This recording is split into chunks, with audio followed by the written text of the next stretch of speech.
Assalamualaikum warahmatullahi wabarakatuh. Selamat pagi, siang, sore, atau malam dimanapun Bapak berada. Semoga Bapak selalu ada dalam perlindungannya. Perkenalkan, nama saya Tazana Aulia Aska dengan NIM 104042402400228 dari kelas AB 4808. Pada kesempatan ini saya akan memaparkan hasil analisis probabilitas dan juga efisiensi operasional pada bisnis toko roti yang saya miliki, yaitu Roti & Rose. Analisis ini bertujuan untuk mengevaluasi kelayakan finansial bisnis saya melalui perbandingan kondisi sebelum dan sesudah penerapan efisiensi bahan baku serta biaya operasional. Roti & Rose ini merupakan bisnis yang bergerak di bidang bakery, khususnya di bidang roti. Kami menjual roti dengan berbagai varian, mulai dari varian coklat sampai dengan tiramisu dengan range harga Rp2.500 hingga Rp7.000.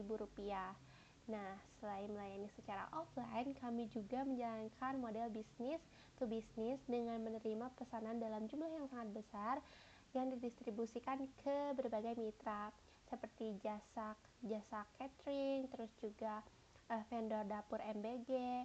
Nah, oleh karena itu pengelolaan biaya produksi dan operasional menjadi aspek yang sangat penting untuk menjaga probabilitas bisnis saya. Nah, kita masuk ke pembahasan skenario awal. Nah, di skenario ini bisa diperhatikan kalau tabel ini sangatlah terlihat hitungannya sangat sehat, menguntungkan, nyaris sempurna dengan rata-rata revenue atau offset bulanan konsisten di angka 21 juta hingga 30 juta rupiah dengan persentase gross profit mencapai 98 hingga 99%.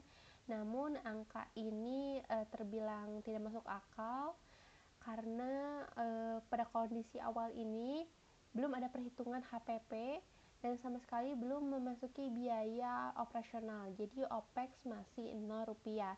Tentu saja ini bukan persentase bisnis yang sustainability. Nah, untuk memperbaikinya, saya memperbaiki struktur biaya dengan langkah pertama, yaitu saya mengefisiensikan HPP. Saya melakukan kalibrasi ulang pada harga pembelian bahan produk mulai dari tepung sampai dengan susu menggunakan parameter MOQ dari supplier.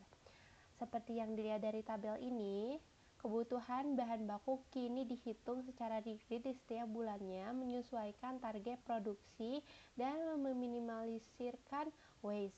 Pendekatan ini juga telah menghasilkan kos yang sangat aman dengan selisih pembelian yang lebih terukur dari sebelumnya, sehingga pengeluaran bahan baku jauh lebih rasional.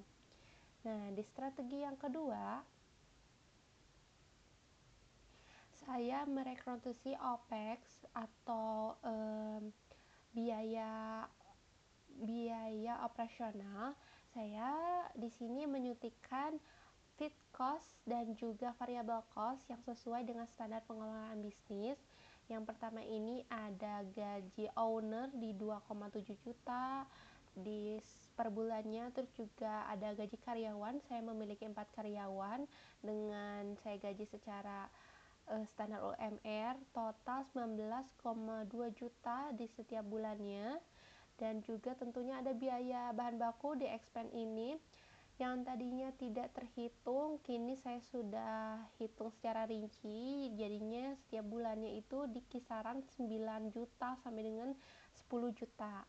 Nah, lalu setelah saya hitung efisiensi HPP dan juga penerapan OPEX, ini realita yang saya hadapi. Di sini terlihat kalau HPP sudah saya kurangi dengan variabel marketing di 2%, lalu juga GA 1%, serta gaji karyawan juga sudah saya masukkan. Berbeda dari skenario awal yang masih tidak masuk akal, masih nyaris sempurna. Nah, kalau di sini kita sudah bisa melihat laba bersih atau net profitnya itu sudah keluar yang sebenarnya. Bisnis ini sudah terbukti sehat karena bisa dilihat bisnis ini mencatat profit di kisaran 4 juta hingga 7 juta rupiah pada 5 bulan operasionalnya. Namun ada temuan krisis di bulan keempat ini saya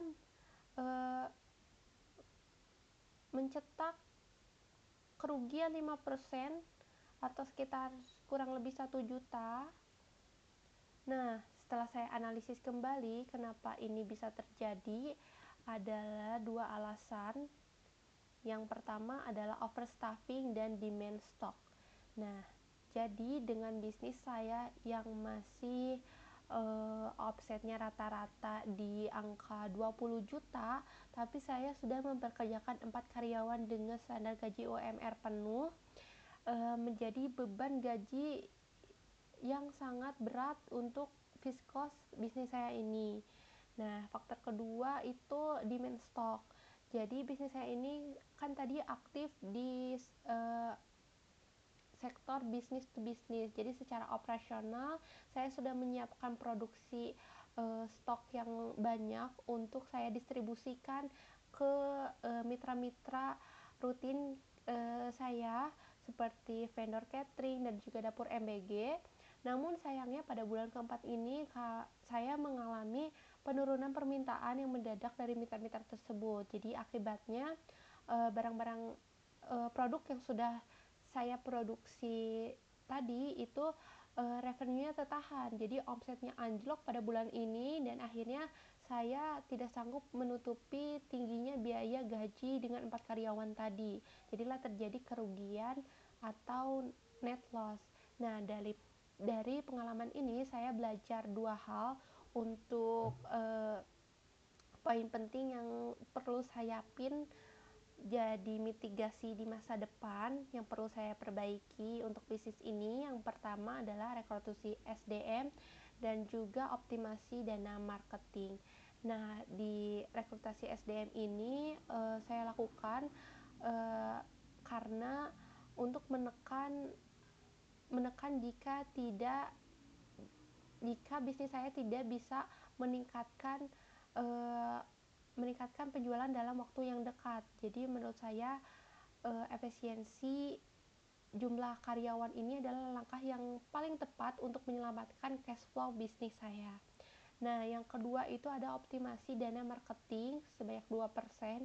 Jadi anggaran pemasaran yang sudah dialokasikan harus difokuskan pada strategi bisnis to bisnis, ke catering, ke dapur MBG, dan kalau bisa juga ke event-event lainnya untuk mempercepat perputaran produksi secara agresif untuk meningkatkan revenue. Jadi kita harus membuka peluang menawar-nawarkan ke mitra-mitra lainnya agar jika mitra yang sudah rutin memesan di kami dan ada kalanya mereka uh, uh, ada kalanya mereka